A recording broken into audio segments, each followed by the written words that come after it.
ஆண்டவரே, உம்மை ஸ்தோத்திரிக்கிறோம், துதிக்கிறோம். கர்த்தாவே, நீர் நல்லவர். கர்த்தாவே, இரக்கத்தில் ஐஸ்வர்யம் உள்ள கர்த்தர். கர்த்தாவே, உம்மை நோக்கி வேண்டிக் கொள்கிற யாவருக்கும் தென்படுகிற தேவனாக இருக்கிறீர். ஆண்டவரே, இந்த ஏழை கூப்பிட்டான், கர்த்தர் அவனுடைய எல்லா இக்கட்டுக்கும் விலைக்கு பாதுகாத்தார் என்று சொல்லப்பட்டபடி கர்த்தாவே, அநேக பேர் இக்கட்டிலிருந்து விலைக்கு பாதுகாத்திரலும். கர்த்தாவே, ஆண்டவரே, கர்த்தாவே, எங்களுடைய விசுவாசம் வர்த்திக்கப்படுவீராக. நாங்கள் ஜெபத்தில் எவைகளை கேட்போமோ அவைகளை பெற்றுக்கொள்கிறோம் என்று விசுவாசிக்க எங்களுக்கு கிருபை தருவீராக. இந்த நாளிலும் ஆண்டவரே, உம்முடைய சமூகத்தில் கிட்டி நிற்கிற ஒவ்வொருவருக்கும் விடை கொடுப்பீராக. ஒவ்வொருத்தருக்கும் நீர் படையாக இருப்பீராக. ஆண்டவரே கர்த்தாவே, ஒவ்வொருத்தருடைய கர்த்தாவே ஆண்டவரே, தொடை நடுங்கிற காரியங்கள் எல்லாவற்றையும் கர்த்தர் நீக்கி போடுவீராக. உம்முடைய இரக்கம் இறங்குவதாக. அநேக பேரை வாழ்விப்பீராக. மனச்சஞ்சலத்திலிருந்து அநேகருக்கு விடுதலை கொடுங்க. கண்ணீரை தொடைங்க. இந்த 2 நாட்களை ஆசீர்வதித்து கொடுங்க. இயேசுவின் வழியாக வேண்டுகிறேன் நல்ல பிதாவே. ஆமேன், ஆமேன். ஆத்திரப்படாதே, அவசரப்படாதே, ஆண்டவர் உன்னை வாழ வைப்பார். ஆத்திரப்படாதே, ஆத்திரப்படாதே, அவசரப்படாதே, ஆண்டவர் உன்னை வாழ வைப்பார். ஆத்திரப்படாதே, அவசரப்படாதே, ஆண்டவர் உன்னை வாழ வைப்பார். ஆத்திரப்படாதே, ஆத்திரத்தில் சர்க்கரை வாங்காதே, சர்க்கரை வந்தால் மூத்திரத்தை இழக்காதே, மூத்திரத்தால் மோதிரத்தை ஈடு வைக்காதே, மோதிரத்தால் இயேசு மந்திரத்தை மூடாதே. ஆத்திரத்தில் சர்க்கரை வந்ததே, சர்க்கரை வந்து மூத்திரத்தை இழக்காதே, மூத்திரத்தால் மோதிரத்தை ஈடு வைக்காதே, மோதிரத்தால் இயேசு மந்திரத்தை மூடாதே. ஆத்திரப்படாதே, அவசரப்படாதே, ஆண்டவர் இயேசு வாழ வைப்பாரே. ஆண்டவர் இயேசு வாழ வைப்பாரே. அவசரப்பட்டு அக்காலை அடிக்காதே, அக்காலை அடித்து சப்பாத்தியை துறக்காதே, சப்பாத்தியை திறந்து பப்பாளிக்கு திரியாதே, பப்பாளியும் கிடைக்கல நீ பரமபிதாவை மறக்காதே. ஆத்திரப்படாதே, அவசரப்படாதே, ஆண்டவர் இயேசு வாழ வைப்பாரே. ஆண்டவர் இயேசு வாழ வைப்பாரே. இயேசுவே வழி சத்தியம் ஜீவனுமே, சத்தியத்தில் நித்தியம் நித்தியமே, நித்தியமே பரிசுத்தமே, பரிசுத்தம் நாளே பரலோகமே, பரிசுத்தம் நாளே பரலோகமே. ஆத்திரப்படாதே, அவசரப்படாதே, ஆண்டவர் இயேசு உன்னை வாழ வைப்பாரே. ஆண்டவர் உன்னை வாழ வைப்பாரே. அருமையானவர்களே, இந்த நாளில் விசுவாச கடி. மத்தேயு 14ஆம் அதிகாரம் 28, 29, 30, 31. பேதுரு அவரை நோக்கி, ஆண்டவரே, நீரேயானால் நான் ஜலத்தின் மேல் நடந்து மூலத்தில் வர கட்டளையிடு என்றான். அதற்கு அவர் வா என்றார். அப்பொழுது பேதுரு படவை விட்டு இறங்கி இயேசுவிடத்தில் போக ஜலத்தின் மேல் நடந்தான். அந்த காற்று பலமாக இருக்கிறதை கண்டு பயந்து ஆழ்ந்து போகையில், ஆண்டவரே என்னை ரட்சி என்று கூப்பிட்டான். அதற்கு இயேசு கையை நீட்டு அவரை பிடித்த அற்ப விசுவாசியே, ஏன் சந்தேகப்பட்டாய் என்றார். அவர்கள் படகுகள் ஏறின உடனே காற்று அமர்ந்தது. ஐயா, பாஸ்டர் கூட்டு ஒரு பில்டிங் ஜோம் பண்ணுறாங்க, கடை நல்லா இருக்கணும்னு இந்த பில்டிங்கை ஜோம் பண்ணுறாங்க. பாஸ்டர் சொல்கிறார், நீ ஆசீர்வாதமாக இருப்பா, நீ வாழாகாமல் தலையாவா. பாஸ்டர் ஜோம் பண்ணிட்டு போகிறாரு. கொஞ்ச நாள் பார்த்தீங்கன்னா கடையில் வந்து அங்கே லாஸ் ஆகிடுது. ஆரம்பத்தில் ரொம்ப சந்தோஷமாக இருக்கு, கடை நல்லா ஓடுது. போட்டி கடை வந்தோன்னே கடை வீழுது. இப்போ இவர் விசுவாசம் போயிடுது. ஐயோ, எங்கே அந்த பாஸ்டர் சரியில்லையோ, அவர் சரியாக ஜெபம் பண்ணலையோ, நம்ம இது சரியாக நடக்கலையோ, ஐயோ கடை தேய்மானம் ஆகிறது, வருமானம் குறைகிறது, மனம் தத்தளிக்கிறது. நிறைய பேருக்கு அப்படி தான் இருக்கிறது. இப்பொழுது இங்கே பேதுரு என்ன சொல்கிறார்? ஆண்டவரே நீரேயானால், விசுவாச கடி, ஆண்டவரே நீரேயானால் நான் ஜலத்தின் மேல் நடந்து வரும் கட்டளையோட ஆண்டவரும் வாணி சொல்கிறார். ஐயா, ஆண்டவர் அப்ளிகேஷன் போடுங்கிறாரியா, வெளிநாட்டுக்கு போகுங்கிறாரியா, அங்கே காற்று அடிக்கிறது ஐயா, கொஞ்சம் அங்கே இடி முழக்கம் வருகிறது ஐயா, பிரச்சனை வருகிறது ஐயா.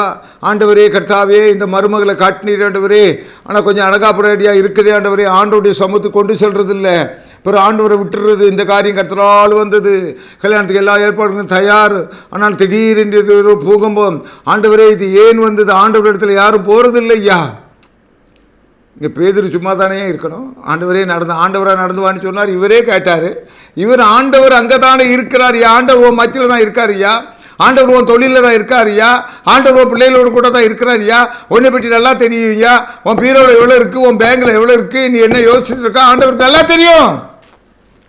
நீரே ஆனால் அந்த ஜலத்தில் மேல் நடந்து வர கட்டளையிட்டார். பெரிய ஐயா பயப்படுறா. பெரிய எத்தனை காத்தடிச்சான் ஐயா, இயேசுவே இயேசுவே சொல்லிப்பாரு. இங்கே பாருங்க, ஆண்டவரே என்ன சொல்கிறாருங்க, ஆண்டவரே ரட்சியம், அற்ப விசுவாசியை ஏன் சந்தேகப்பட்டாய். ஆண்டவராக இயேசு கிறிஸ்துவில் ஒரு ஆசீர்வாதம் இருக்குது. ஒரு ஆசீர்வதிச்சிட்டாருன்னா அப்புறம் அவ்வளோதான், கடைசி வரைக்கும் அது நிற்கும். இன்றைக்கும் விசுவாச கடி ஆண்டவருடைய பார்த்து நிறைய பேரை பார்த்து விசுவாச கடியில் இறங்கியிருக்கார். நிறைய பேருக்கு விசுவாசம் பத்தலை. ஆண்டவரே என்ன ஆனாலும் சரி ஆண்டவரே, என்னை எங்கே தூக்கி போட்டாலும் பரவாயில்ல. தானியேலுக்குள்ளாக ஒரு விசுவாசம் இருந்தது. அந்த விசுவாசத்தினுடைய காரியம் என்னவென்றால், ஒரு ஸ்டெப்பு தான். தானியேலுக்குள்ளாக ஒரு விசுவாசம் இருந்தது. நான் யெகோவா தேவனை தவிர, பிதாவை தவிர வேறு யாரும் வணங்க மாட்டேன். எங்கே போட்டாலும் சரி, சிங்கம் என்னை கடித்து கொதறினாலும் சரி அவர் ரெடியாக இருந்தார். அவ்வளோதான். வேற ஒன்று அவர் ஒன்று வார்த்தை ஒன்றும் சொன்னதா பைபிளில் இல்லை. என்னை தூக்கி போட்டு பாருங்கள், நான் உயிரோடு வந்துடுவேன் அப்படிலாம் அவர் ஒன்றும் வார்த்தை கொடுக்கல. போடியா கர்த்தராகிய இயேசு கிறிஸ்துக்கு ரைட், நான் வேறு தெய்வத்தை வணங்க முடியாது. என் சின்ன வயசுலேருந்து இதான் வணங்கிட்டு இருக்கேன். நான் கர்த்தராகிய இயேசு கிறிஸ்து தான் வணங்கிட்டு இருக்கேயா, கர்த்தராகிய இயேசு கிறிஸ்துக்காக நான் நிற்பையா. என் கடையில் ஆண்டவர் படம் தான் ஏன் இருக்கோ, அதை நான் எடுக்க முடியாதுயா, இங்கே தான் ஏன் இருக்கோம். நான் ஞாயிற்றுக்கிழமான கடை அடைக்க தான் செய்வேயா, என்ன தொந்தரவு ஆனாலும் சரியா போக தான் செய்வேயா. விசுவாச கடி ஆண்டவர்கிட்ட வாங்காத. ஆண்டவர்கிட்ட விசுவாச கடியை வாங்கிட்டு இருக்கக்கூடாது. இங்கே பேதுரு பார்த்து ஆண்டவர் கடிச்சாரு. அற்ப விசுவாசியை ஏன் சந்தேகப்பட்டாய். விசுவாசம் பெரிதாக இருக்கிறது. அங்கே சாத்ராக் மேஷாக் ஆபேத்நேகோ சொல்கிறார்.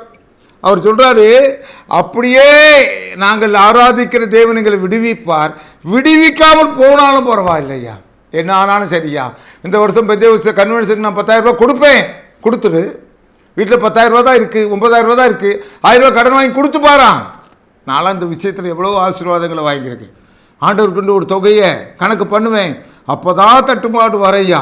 எவ்வளோ வரும், கொடுத்து முடிச்சு பாரு, பிச்சுக்கிட்டு வரையா ஆசீர்வாதம். ஆக கர்த்தருக்கு பிரியமானவர்களே, விசுவாச கடி. பேதுருக்கு ஒரு விசுவாச கடியை கொடுத்தார். அற்ப விசுவாசியே, நான் அந்த கடலை விட்டு நவுண்டா போயிட்டேன், நான் அங்கே தானே இருக்கேன் ஐயா. நேற்று உலகத்தின் சகல நாட்கள் நான் உன்னோடு கூட இருக்கிறேன். ஆண்டவர் உனக்கு தான் அந்த வாக்குத்தத்தத்தை கொடுத்துருக்காரு. பிரியா, நீ கொஞ்சம் கஷ்டம் வந்த உடனே இது வரைக்கும் நல்லா சாப்பிட்டல்ல, இது வரைக்கும் வியாபாரம் நல்லா தானே போச்சு. இந்த வியாபாரத்துக்கு கொள்ளறுபடிக்கலாம் ஆண்டவர் நீக்கி தர மாட்டாரா? உன் பிள்ளைக்கு ஒரு நல்ல ஒரு இடத்துல கல்யாணத்தை முடிச்சு கொடுக்க மாட்டாரா? உன் மூத்த பையனுடைய கல்யாணத்தை நடத்த, 2வது பையனுடைய கல்யாணத்தை ஏன் நடத்த மாட்டார்? எங்கே போச்சு உன் விசுவாசம்? இன்றைக்கி விசுவாச கடியை ஆண்டவர்கிட்ட வாங்கிட்டு இருக்கிய நீ. ஆண்டவருடைய சமூகத்தில் நீ எவ்வளோ பாராட்ட வேண்டும். யாருக்கு இல்லாத சலுகை உனக்கு கொடுத்துருக்கிறார், யாருக்கு இல்லாத கிருபையை உனக்கு கொடுத்துருக்கிறார், எவ்வளோ ஒன்று மேன்மையாக வைத்திருக்கிறார்.